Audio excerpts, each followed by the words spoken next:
والسلام علی رسولہ الکریم اما بعد فاعوذ باللہ من الشیطان الرجیم بسم اللہ الرحمن الرحیم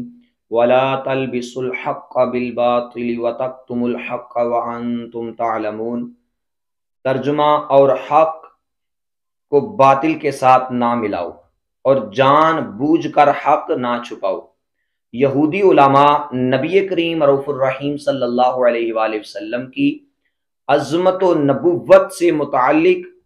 تورات کی آیتیں چھپاتے بھی تھے،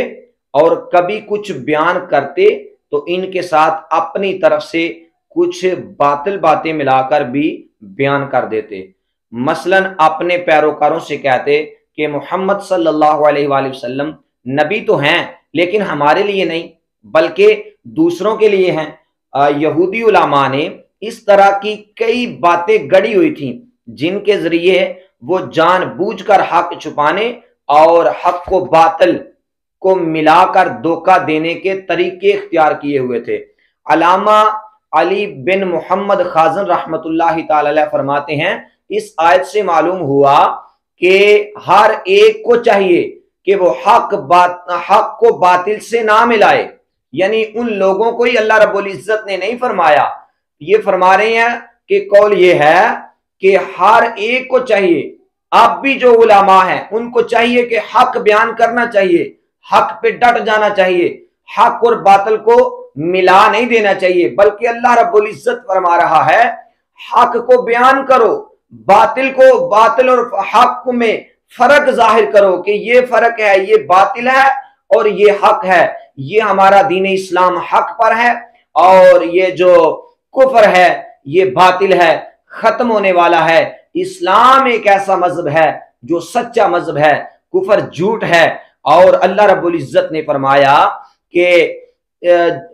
علامہ خازن رحمت اللہ تعالی علیہ فرماتے ہیں، اس آیت سے معلوم ہوا کہ ہر ایک کو چاہیے کہ وہ حق کو باطل سے نہ ملائے اور نہ ہی حق کو چھپائے، کیونکہ اس میں فساد اور نقصان ہے۔ اور یہ بھی معلوم ہوا کہ حق بات جاننے والے پر اسے ظاہر کرنا واجب ہے اور حق بات کو چھپانا اس پر حرام ہے۔ وَأَقِيمُوا الصَّلَاةَ وَآتُوا الزَّكَاةَ وَارْكَعُوا مَعَ الرَّاكِعِينَ۔ اور اللہ رب العزت نے فرمایا، ترجمہ، اور نماز قائم رکھو اور زکوٰۃ ادا کرو اور رکوع کرنے والوں کے ساتھ رکوع کرو۔ اس سے پہلی آیت میں یہودیوں کو ایمان لانے کا حکم دیا گیا، پھر انہیں حق کو باطل کے ساتھ ملانے اور نبی پاک صلی اللہ علیہ وآلہ وسلم کی نبوت کے دلائل چھپانے سے منع کیا گیا، نبوت پر ڈاکہ ڈالنے سے منع کیا گیا۔ اب ان کے سامنے وہ شرعی احکام بیان کیے جا رہے ہیں جو ایمان قبول کرنے کے بعد ان پر لازم ہیں، چونکہ فرمایا گیا کہ اے یہودیو، تم ایمان قبول کر کے مسلمانوں کی طرح 5 نمازیں ان کے حقوق اور شرائط کے ساتھ ادا کرو، اور جس طرح مسلمان اپنے مالوں کی زکوٰۃ ادا کرتے ہیں تمہیں بھی اسی طرح اپنے مالوں کی زکوٰۃ ادا کرو، اور میرے حبیب صلی اللہ علیہ وآلہ وسلم اور ان کے صحابہ کے ساتھ باجماعت نماز ادا کرو۔ باجماعت نماز ادا کرنے کی اہمیت و فضیلت بہت زیادہ ہے۔ اس آیت میں جماعت کے ساتھ نماز ادا کرنے کی ترغیب بھی دی ہے، اور احادیث میں جماعت کے ساتھ نماز ادا کرنے کے کثیر فضائل بیان کیے گئے ہیں۔ چنانچہ حضرت عبداللہ بن عمر رضی اللہ تعالی عنہما سے روایت ہے کہ نبی پاک صلی اللہ علیہ وآلہ وسلم ارشاد فرماتے ہیں کہ جماعت کے ساتھ نماز پڑھنا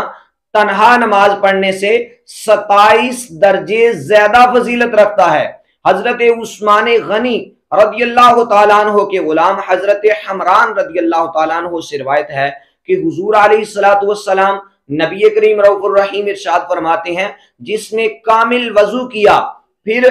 فرض نماز کے لیے چلا اور امام کے ساتھ اس نے نماز پڑھی، فرمایا اس کے گناہ بخش دیے جاتے ہیں۔ اللہ اکبر، اس کے گناہ بخش دیے جاتے ہیں جس نے کامل وضو کیا اور پھر جماعت کے ساتھ جا کے نماز ادا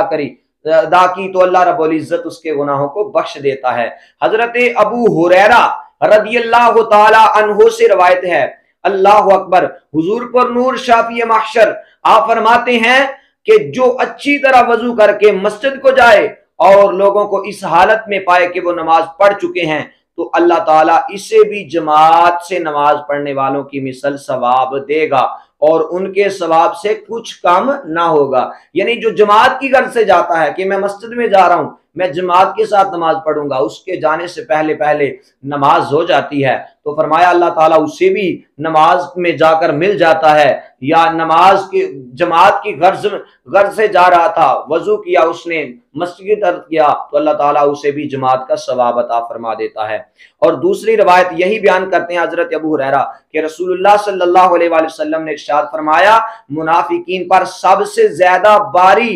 عشاء اور فجر کی نماز ہے اور وہ جانتے ہیں کہ اس میں کیا ہے تو گھسیٹتے ہوئے آتے اور بے شک میں نے ارادہ کیا کہ نماز قائم کرنے کا حکم دوں، پھر کسی کو حکم فرماؤں کہ لوگوں کو نماز پڑھائے اور میں اپنے ہمراہ کچھ لوگوں کو جن کے پاس لکڑیوں کے گٹھے ہوں اور ان کے پاس لے جا کر جو نماز میں حاضر نہیں ہوتے ان پر آگ سے ان کو جلا دوں۔ بزرگان دین کے نزدیک با جماعت نماز ادا کرنے کی اہمیت کس قدر تھی اس کا اندازہ حکایات سے بھی لگایا جا سکتا ہے۔ حضرت عبداللہ ابن عمر رضی اللہ تعالیٰ عنہما فرماتے ہیں کہ حضرت عمر فاروق اپنے ایک باغ کی طرف تشریف لے گئے، جب واپس ہوئے تو لوگ نماز عصر ادا کر چکے تھے، یہ دیکھ کر آپ نے انا للہ و انا الیہ راجعون پڑھا اور ارشاد فرمایا میری عصر کی نماز، میری عصر کی جماعت فوت ہو گئی، لہٰذا میں تمہیں گواہ بناتا ہوں کہ میرا باغ مساکین پر صدقہ ہے تاکہ یہ اس کام کا کفارہ ہو جائے۔ جناب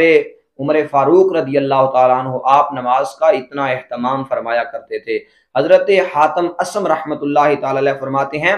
ایک مرتبہ میری باجماعت نماز فوت ہو گئی تو حضرت ابو اسحاق بخاری رحمت اللہ تعالی علیہ کے علاوہ